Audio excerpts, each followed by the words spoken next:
The goal of this show is to help you break in and thrive in advertising and marketing. Welcome back to our BrandSide segment. Today, you're going to be listening or watching Matt Repicky.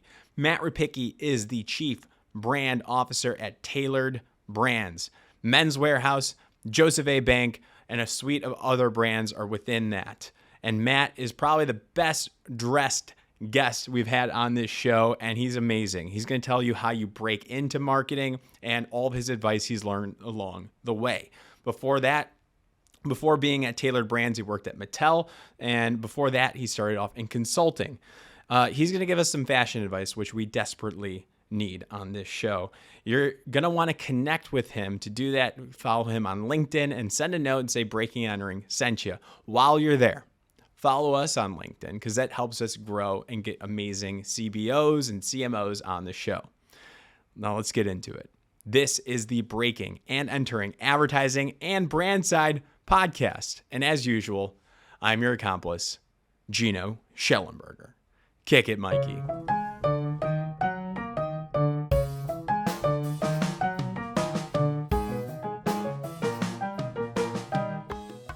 Matt Repicky. Hello, hello. Welcome to the you. Breaking Entering BrandSide podcast. This is not advertising. I talked to so many agency professionals. Right. Not today. You're a marketing guy. That's right. Tell us what your role is today.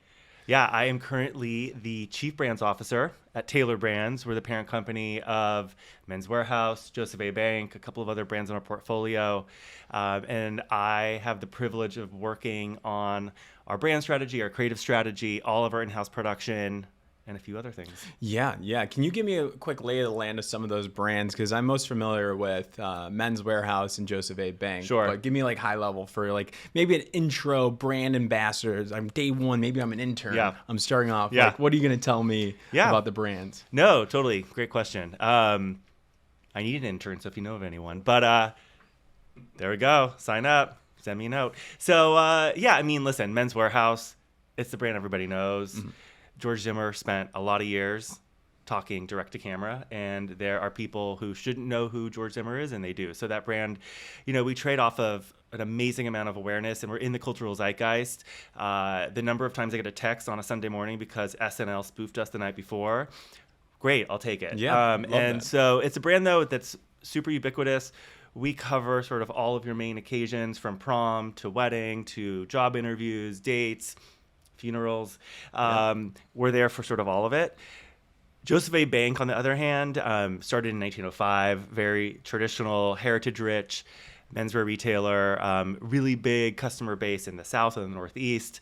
I think I look at that brand like it's a little sort of jewel of a lifestyle brand. So different audience, sort of different mindset than Men's Warehouse. The two other brands in our portfolio, we have Moores, which is our neighbor to the north. So it's our Canadian partner. And then we have K&G, which is in a completely different world. K&G is your family discount, family value chain based out of Atlanta. And yeah, the reason for coming to K&G is, again, you want to dress up, you want to look great at a great value. So what I love is every single day I'm working across a portfolio that has completely different customer base and different needs. And my job is to evangelize each of those brands for what their use case and their need is. Totally. I love that. And I have to get it right off the bat here. I grew up watching the Men's Warehouse commercials. Sure, yep. And it's the famous line, "You're going to like the way you look. I guarantee it." I guarantee it. That's right. And I want to hear Jack try that out. Jack's on the producer mic here. Let's get your version of that, Jack. "You're going to like the way you look. I guarantee it." And Matt, can you try it out? "You're going to like the way you look. I guarantee it." Oh, man, that's a classic line there. Chills. Good stuff. There we go. I mean, so where is that? Where's that at? Is that gone? Is you guys still using that? Yeah, it's got some power to it. It does. And again, I go out, talk to consumers. We talk to 300 guys every single week, ask them about the brand, ask them about how they're shopping, try to, again, keep our finger on the pulse of sentiment around the brand. And people know it. People know that line. What we did a couple of years ago was we chopped it up, we shortened it, we made it a little bit more succinct. So currently we're using "Love the Way You Look." And this was really based off of some insight. We had previously been working with Wolfgang amazing little shop out of LA. And they came to the table to say, listen, like people come to Men's Warehouse for their wedding. You don't want to like the way you look. You want to love the way you look. And that really struck us as like, let's get some emotion, some punch behind it. So Love the Way You Look is what we're rolling with. Who's Wolfgang? What is that? Is that a agency? So they're advertising agency, okay. Part of Stagwell. And we worked with them a few years ago on the Joseph A. Bank business, then on Men's Warehouse business. And great folks. Got it. So they helped reposition that. That's little right. tweak. Yeah. Tweak Yeah, there. yeah. So Love the Way You Look. That's right. Love the way you look. It's we go out and do focus groups and ask people sort of like, who would you imagine as a spokesperson for the brand? Ooh. You take a guess, and then I'll tell you like number one answer, hands down, every time. Really? Okay. So for the brand, I think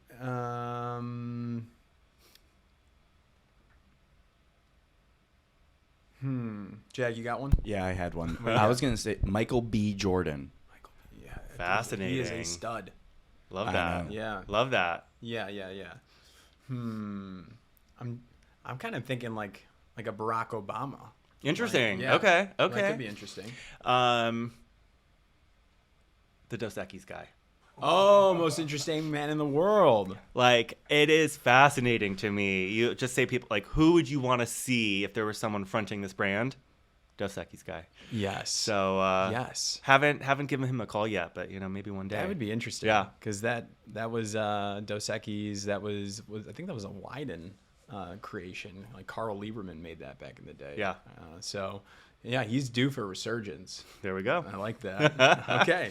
Got it. And now, so when did you start at this company? Been there 5.5 years. So started end of 2019. Gotcha. And it's been a fun ride. So what was the brand like when you entered? Yeah. And where is it at today?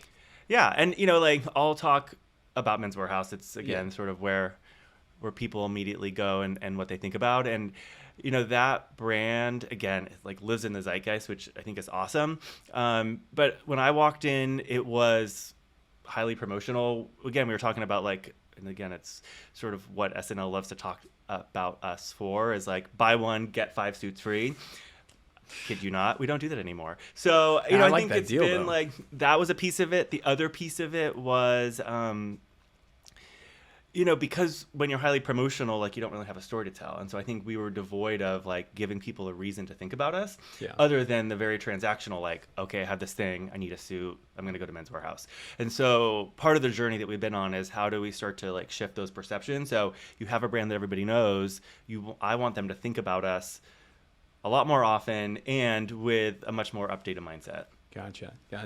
So then the recent work, the stuff that's making us laugh today. Yeah. Can you talk a little bit about that and the agency partner? Yeah, that you're working definitely. So the work is with Partyland, and thankfully they're super thoughtful partners. So not every day is a party, but Sure. But they've been great. And so again, a couple years ago, went out to do a search, and we're looking for sort of like what comes next.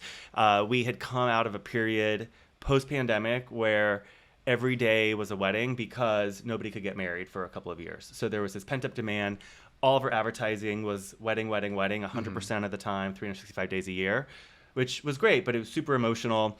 And we were realizing from mining our insights that we needed to make some perception shifts and sort of broaden the spectrum. And so through that review, we met, Partyland was the last agency we met with. They literally got in a taxi. They were maybe 2 blocks away, and I called them to be like, you got the work. Nice. And that like it was so decisive for us. Like they walked out of the room and were like, they're the ones, which is a good feeling all around. You're like, okay, we have partners who we really believe in. And so they trade, like their bread and butter is comedy. What is it? Comedy's favorite ad agency. There you go. Tagline. That's really good. And they do it well. And so, it's been really interesting. Like we decided that humor was a way to get people to kind of stop, pause, think about us differently. Started with some work last year, which again, did really well for us. Started to shift perceptions, getting people to think differently about the brand. And then just 6 weeks ago now, we came out with some new work, which I think is really funny. Yeah. Consumers think it's really funny, and gives people some laughs and is getting them to think differently about Men's Wearhouse. I love it. So what was that initial like marketing objective ask like for them? Yeah.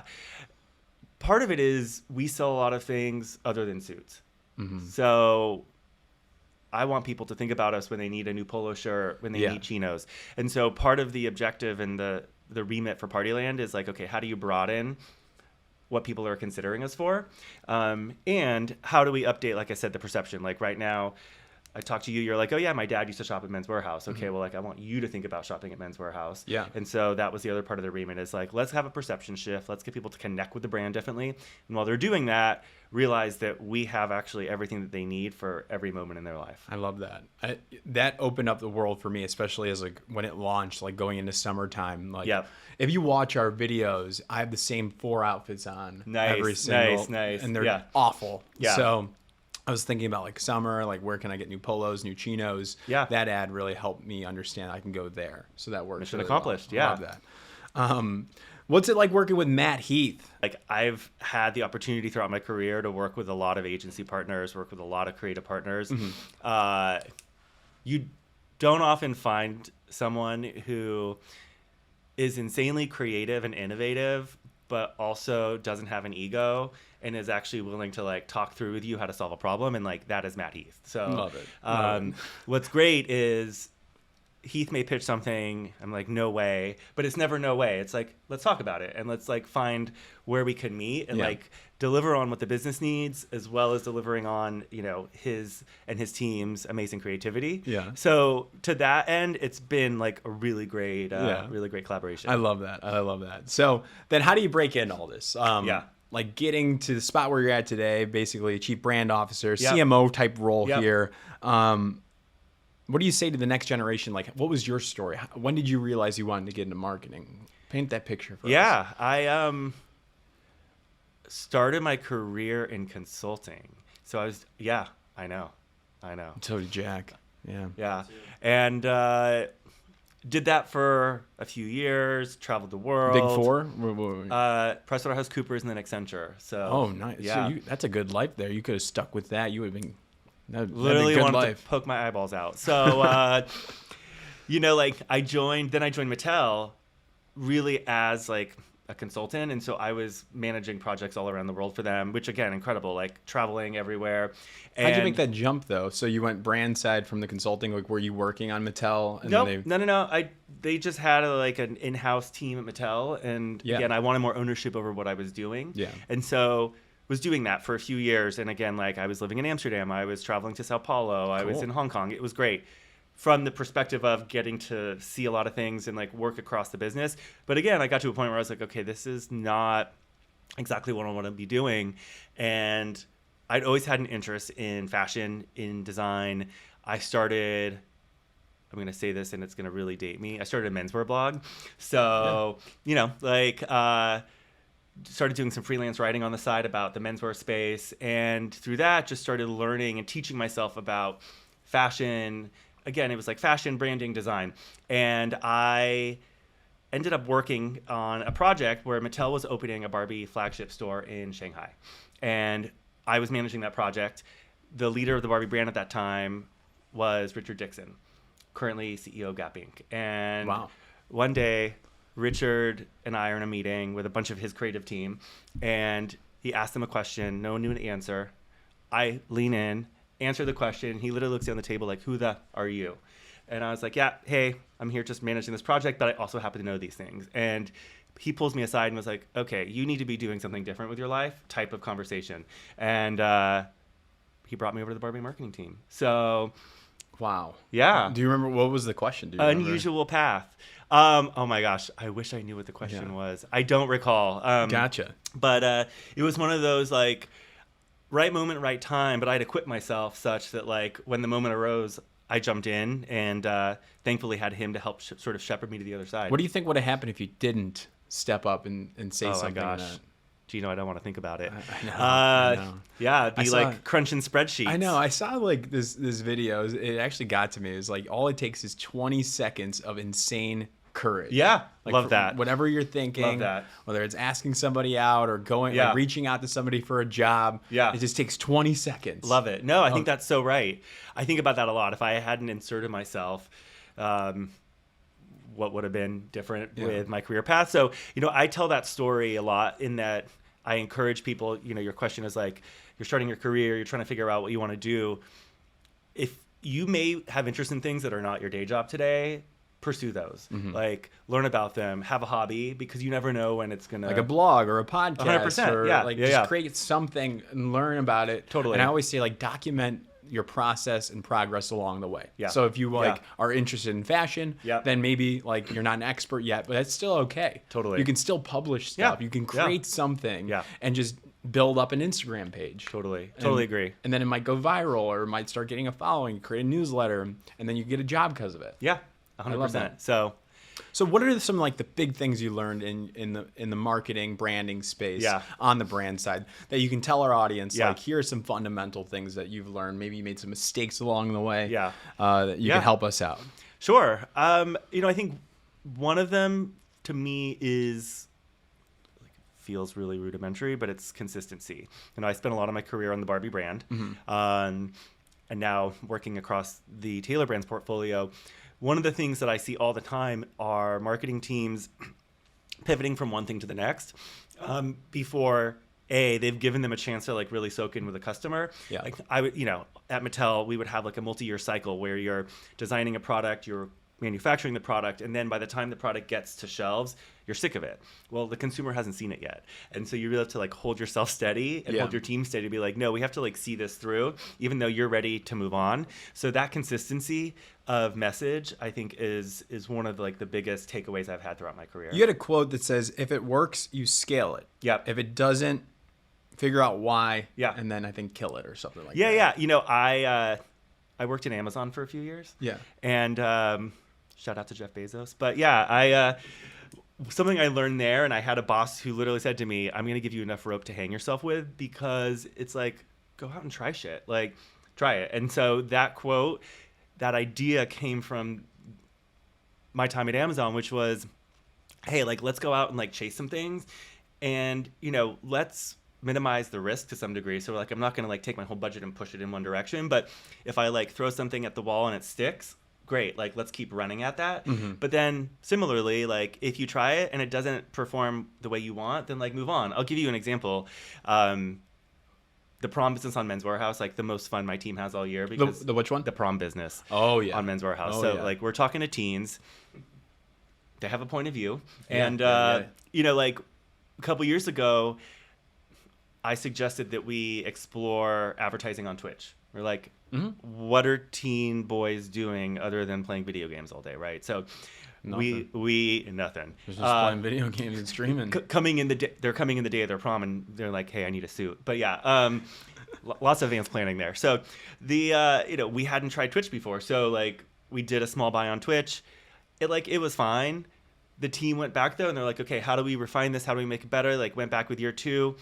And it like blew out of the water. So like, again, it's sort of that learning of like, we think there's something here. We want to give it a chance, but also like, if it's not going to work, like that's fine too. And we can move on. I like that. What are you telling the teens on Twitch, and how do you convert them to buy it? Oh my gosh. Okay. So the past few years, like, I have some really, really awesome creatives on my team, and like, they'll come to me with these, like, at midnight, I get a message. It's like, I want to build like a life-size wedding cake. Sure, let's do it. But like, for prom, a few years ago, we like showed up in a shopping mall in Orange County that is now torn down because it was that outdated, and we threw back and did like 90s movies tropes. For a prom audience. So we're like, how do we just lean into what's happening in culture? So we did that for a few years. And then last year we went and actually did some research with teens, and they were like, bro, we get it.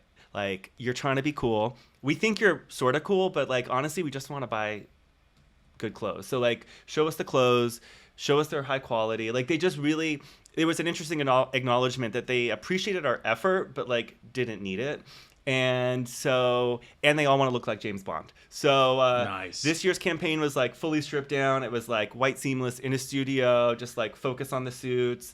and it's working. But like, again, it's one of those things, like we're doing some fun stuff and like actually talked to the consumer, and they told us that we could take a different path. Got it.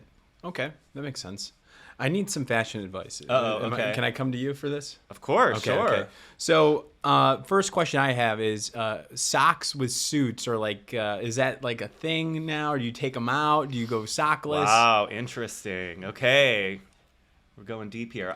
Is this a controversial No, well, subject? a little bit. No, I think it depends on the shoe you're wearing. Okay. So if you're like in a wingtip, Oxford, a lace-up shoe, like I would say you can definitely wear socks. Loafer, I would say no socks. Okay. I haven't worn socks in 15 years, but that's just me. Wow. So were you an early adopter for that? Sure, you could say that. Wow. I used to live in New York, and my doorman in the middle of winter would be like, "Bro, it's 20 degrees out. When are you gonna wear socks?" And I was like, "It's just my thing. I don't wear Yeah. socks." But yeah, I would say, Gino, like depends on the shoes. Okay. Depends on the shoes, but Okay. socks are okay if you want to do it. All right. What about like the bagginess of a pant yeah. in general, like casual wear? This one's Yeah. confusing to me. Yeah. Because it used to be like tight, and then now it's like you go in New York. Now the pants are baggy. Yeah. I need some help. Yeah, you probably saw Troye Sivan in the Gap ad then, where like that's something that's like cyclical. It's funny. I was talking to someone last night about a different version of your question, which is like pleats or flat front in pants. Oh, that's and good too. Yeah. you take that as an example, and the person I was talking to, who is deep in hashtag menswear, he was like, "Who owns flat front pants?" And I was like, yeah, it's true. Like, there's been this swing where everybody's now in pleats. So what I'm gonna say is, listen, wear baggy pants if they make you feel good. That is definitely having a moment. I'm someone who's like really cornered my uniform. Everything I wear is navy, white. Like, I do what I do. Even the winter? Always. Okay, so Jim Moore, former creative director at GQ, Yeah. met with him a few years ago, and he told me, so I take that as like, this is, you can wear white all year round. Is And I that was like, cemented? From Jim Moore's, listen, Stamp. you heard it here. Wow. So yeah, I think like my general premise when people come to me with similar questions all the time, it's like, what should I do for this thing? How should I wear it? You want to feel comfortable. Like, lean in if you think there's something interesting that people are doing, but like at the end of the day, like, you don't want to feel like an imposter in what you're wearing. That's true. I'm totally fine with being uncomfortable to try and look good. Oh, personally. no, Like, okay, I will noted. try All right, anything. okay. I will go through Okay, pain. okay. like, whatever it takes. Okay, Like all for right. somebody to be like to even just notice me. Well, I can't wait for the follow-up episode by which we like run you through some new outfits. Oh So, yeah. I was can't actually wait. thinking we are going to Cannes this year, and by nice. the time this episode's out, it might be pretty close. We were kind of wondering, could Men's Warehouse sponsor our outfits for Cannes this year? Let's talk about it. Yes. Let's talk about Jack, it. we're pumped for this because we don't have good clothes. I was gonna say I will every time I talk to someone at Cannes, I will say, "Hey, it's nice to meet you. I'm Jack. I'm outfitted by Men's Warehouse." I love that. I'll take And then we it. get into Listen, the conversation. Well, you know what we need to do is get you up to our factory in New Bedford, Massachusetts, We have to where talk about you that can, too. Yeah. design your own suits, have them custom made for you. That way, in Cannes, you can like whip open the jacket. It'll have your name inside or whatever you want. It could say "Breaking Entering." Breaking Entering, sponsored by Men's Warehouse. Let's talk about it. Yeah. I was gonna bring that up. I love that. We're gonna hold you to that. So Right. yeah. We're gonna go to Deal. that. So that's made in the U.S. Yeah. Like, can you talk about that? The difficulties of getting that? Is that a new factory there, manufacturing plant there? It's not new. It's been there for a while. I would say we probably haven't done the best job of shining a light on it, and so What we do? here we go. We're shining a light, nice and bright. Fluorescent lights on a Friday morning. Can't get better than that. So It's like a dentist's office in here. Right. I love it. What I think is super cool about our factory in New Bedford is largest tailor clothing factory that remains in the U.S. We do custom suiting out of that factory, but also you can go into any Men's Warehouse store right now, and we have off-the-rack suiting that's made domestically. And I think it's just really cool. We have 400 employees. I have 400 colleagues that like hand make suits that anybody in this country can buy. And I just think it's a really interesting story to be able to say. And listen, we have products that source from all over the world. I love the Made in the USA part of that story because, again, we have an incredible design director up there. We have craftsmen in this manufacturing community who are producing the garments for us. So what advice would you have for other CMOs that might have their own manufacturing in the U.S. to get that messaging out there? Or if they're looking to do this in the U.S., what would you say to other CMOs out there? Well, I think you have to look at sort of what does this mean to your business. To some people, this may not be important. For what we're doing, I think it's important. I have a really great comms agency who is tapped into folks who are interested in going up to New Bedford, and they were just there this week taking people through the process. And so, like, we're trying to figure out how do we shine a bigger light on the fact that this is something that we do, and it's like a really unique capability that none of our competitors have. So to another marketer who's like, how do I utilize this that's in my toolkit, I would say, like, just figure out a way to get it in front of the customer in a way that's going to be meaningful, and find different ways to, again, like, shine a light on the fact that you have this in your back pocket, because it's not something that everybody else has. Yeah, I love that. Matt, this has been great here. I had a question. Is there a secret society of CMOs that like meets and talks about ideas and stuff like that? Just want to get that out there and get some clarification. Yeah, there are. We all wear green robes. Okay. Yep. Made by Men's Wearhouse. Of course, I was about to say. Of course, yeah. Like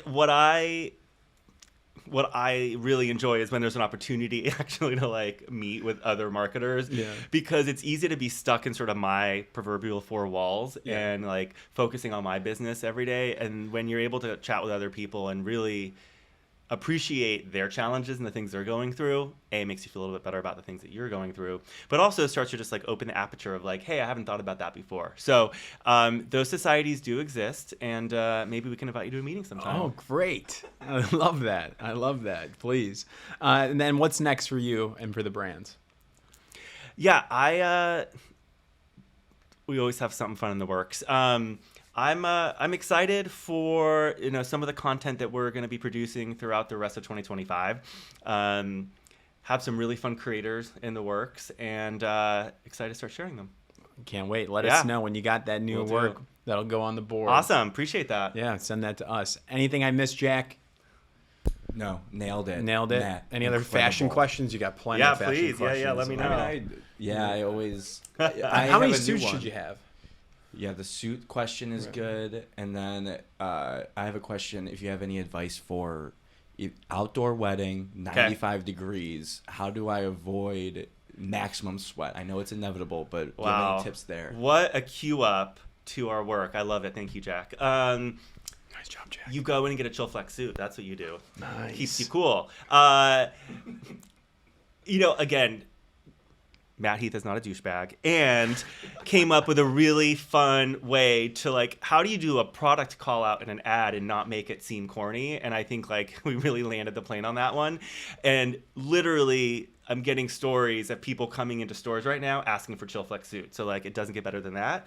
But yeah. Chill Flex suit. Chill Flex suit. There it is. Brought to you by Men's Wearhouse. I'm going to go get a Chill Flex suit made by Men's Wearhouse, brought to you by Men's Wearhouse, worn by Jack. Super meta. I love it. Who's wearing Men's Wearhouse. Exactly. Love the way you look.